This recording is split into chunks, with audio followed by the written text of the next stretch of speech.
Jake versus Mizaki. Sino nga ba ang mas malakas sa 1v1? Ilaban natin, Jake. Huwag mong gagawin joke. Baka mamaya bigla kang ma-joke. Mag-isipan mo na mabuti ang decision mo, Misaki. Huwag kang padalos-dalos. Pwede ka pang umatras. Matapos maputol ang win streak ni Trippings, narito na ang ating bagong defending champion, si Mizaki. Ang mabibigay ko lang namin sa kay Jake. Good luck sa laban namin. Tama. Hindi mo daw siya masisindak sa mga galawan mong basic. Yung pinagmamalaki mong sibat, gagawin niyang toothpick. At heto na ang buong tapang sasalang sa gameplay. Si Jake! Para kay Misaki, isang karangkalan sa akin na makalaban yung lapu-lapu lang alam. Manalo o matalo, mahihirapan ka sa akin. Tandaan mo, Misaki. Hindi ka bayani. Jake number 1! Sa content na ito, pinaglalaban-laban natin ang lahat ng content creator ng 1v1. Natatanda ang winakasan ni Mizaki ang win streak ni Trippings. Kaya dalawa na lang ang kailangan niyang panalo para makamit ang premium iPhone 15. At matawag na pinakamalakas na content creator sa 1v1. Si Jake muna ang pipili ng role na kanilang paglalabanan at ang napili niya ay fighter. Kaya ayan, simulan na natin ang laban. Ang gamit dito ni Jake ay Alpha, samantalang si Misaki naman ay Guinevere. Nag-alpha ako kasi sigurado akong maglalapu-lapu siya eh. Ili ko Guinevere. Kasi alam ko magpipreya yun eh. Yung pre yung pinakamadaya sa 1v1. Tapos Guinevere lang yung kayang tumapat sa kanya. So dito naka-retribution si Mizaki, samantalang naka-vengeance naman si Jake. Best of 5 nga pala tayo dito, ibig sabihin unang makatatlong panalo ang siyang magiging kampyon. Dahil walang retry si Jake, na-invaden pa siya dito ni Mizaki at lumamang na siya sa gold. At dahil nga sobrang bilis mag-farm ni Mizaki, ang laki na ng gold lead niya agad dito kay Jake. At dito natalunan nga ni Mizaki si Jake sabay ultimate.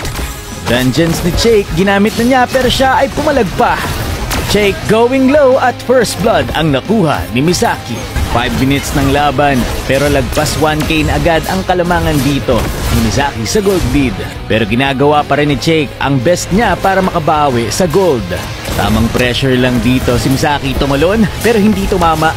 Tamang bato lang ng skill 1 etong si Misaki. Para magkamarka etong si Jake sabay passive ultimate. Low health na naman si Jake, pumalag siya with the ultimate.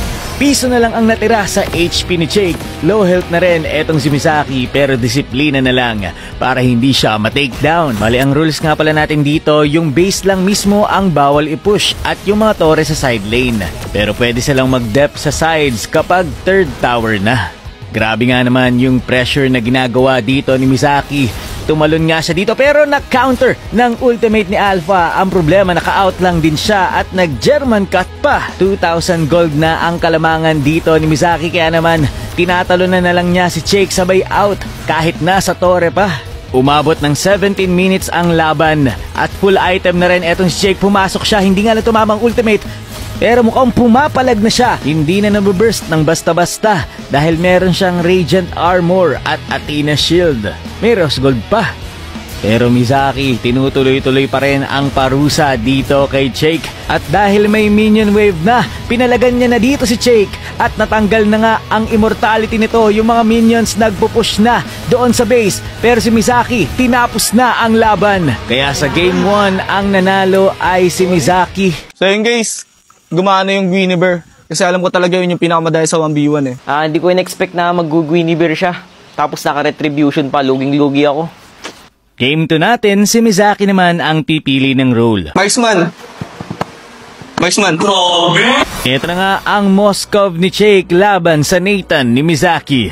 Guys, pinili ko Nathan kasi alam ko yun yung pang-counter sa Moskov niya eh. Nag-pick ako ng Moskov kasi sobrang comfort hero ko yun eh. Pero bago natin mapanood ang kanilang second game, syempre salamat sa ating sponsor na Shyrox Perfume! Trippings! Ito yung scent mo, oh. Yan. OMG! OMG! This is so...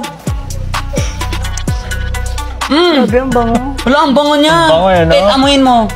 Amoy na amoy ko nga pag wisik mo eh. Uwe, kahit naka-face mask ka? Oo. Amoy na amoy yan. Gano'ng kalabit yan? Wala, ang bango. Akin na lang. Sa'yo nga yan. Sa'yo na yan eh. Guys, bili na kayo! So yun guys, kung gusto nyo matry ang tripping scent, inspired naman yan sa Blue de Chanel. So masigumas kayo ng libo-libo sa mall. I-try nyo na ang Shyrox Perfume! Inspire nga dito si Jake, samantalang retry pa rin etong si Mizaki. 3 minutes na nga ang nakalipas at medyo dikit lang naman sila sa gold. Pero pagdating sa level, lamang na etong si Mizaki. Level 5 pa lang dito si Jake, samantalang level 7 na etong si Mizaki at pinasok na nga niya. Grabe, ang sakit na. Parehas lang silang may tig isang item pero naglaho doon si Jake. Level gap din kasi. Grabe talaga yung diskarte na ginagawa dito ni Mizaki. 5 minutes ng laban, tignan nyo naman kung gaano ka-aggressive etong si Mizaki. Hindi niya sinasayang ang bawat minuto na siya ay nakakalamang. Pumasok na nga siya dito at nabigyan na naman si Jake. 2-0 na ang ating score. Isang takedown na lang ang kailangan ni Mizaki at siya na ulit ang mananalo sa ating game number 2. Sa mga pagkakataong ito, nagpe-play safe na lang etong si Jake. Grabe, kita nyo naman kung gaano kasakit ang damage ni Mizaki. Dahil 2,000 na ang kanyang gold lead dito kay Jake. 10 minutes na ang laban at 5,000 gold na ang kalamangan dito ni Mizaki. Pero si Jake ay hindi pa rin sumusuko, pinipilit na makahabol sa gold. For 10 minutes ng laban, isang item na lang ang kailangan dito ni Jake. Grabe yung disiplina dito ni Jake. At eto na nga, Mizaki pumasok na pero na-stun siya dito ni Jake. Eto na nga ata ang comeback na inaantay niya. And Jake taking down Mizaki. Hindi pa tapos ang laban, sabi ni Jake. At eto na nga, full item na ang dalawa. Naka-win chant na rin dito si Mizaki, na proc na rin dito ang Rose Gold ni Jake. At inaantay na lang dito ni Jake matapos ang ultimate ni Nathan. Pumasok na nga siya, kaya lang may wind of nature si Mizaki at nabigyan siya. Kaya naman, ang nanalo sa round na ito ay si Mizaki ulit. Kinabahan ako dun guys, putik. Solid talaga si Jake. Lakas na mag-moskob. Grabe, sobrang nahirapan ako sa Nathan naka-retry. Kaya sana yun ng late game, kaso nga lang di ko nakita yung cooldown pala yung Rose Gold ko. Isang panalo na lang ang kailangan ni Mizaki, makakahabol pa kaya etong si Jake. Si Jake na ulit ang pipili ng role at ang napili niya ay Mage. Cyclops nga pala ang gamit dito ni Jake, samantalang nakaharit naman etong si Mizaki. Alam ko, ito yung pinaka-the best sa 1v1 Harit pagdating sa mage. Pick ako ng Cyclops sa game 3 kasi sa tingin ko parang lason yun sa kanya eh.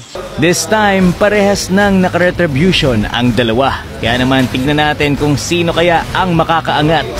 Sa 2 minutes ng laban, mas nauunang mag-farm dito si Mizaki.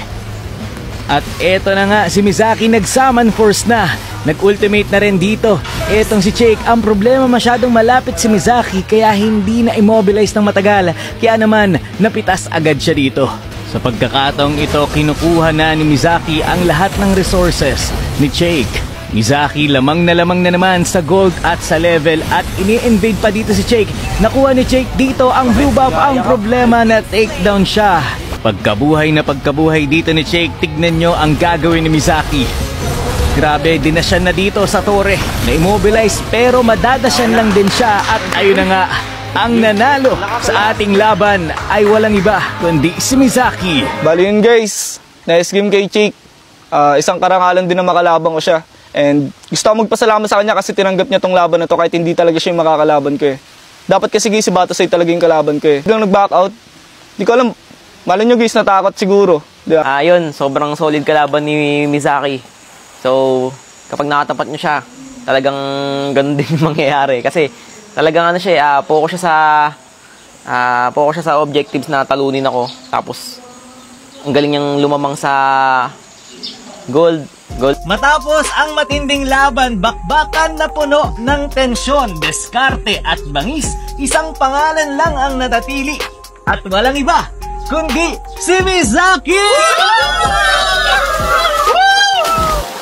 Isang panalo na lang ang kailangan ni Mizaki para tawaging pinakamalakas na content creator sa larangan ng 1v1. Sino kaya ang kanyang huling makakalaban? Mizaki, sino? Gildark, mag-face reveal ka na. Manda ka na. Okay guys, abangan nyo sa susunod na episode ng 1v1 na ito. Ingat guys! Bye! Hello for more! Maraming salamat sa panonood and to God be the glory.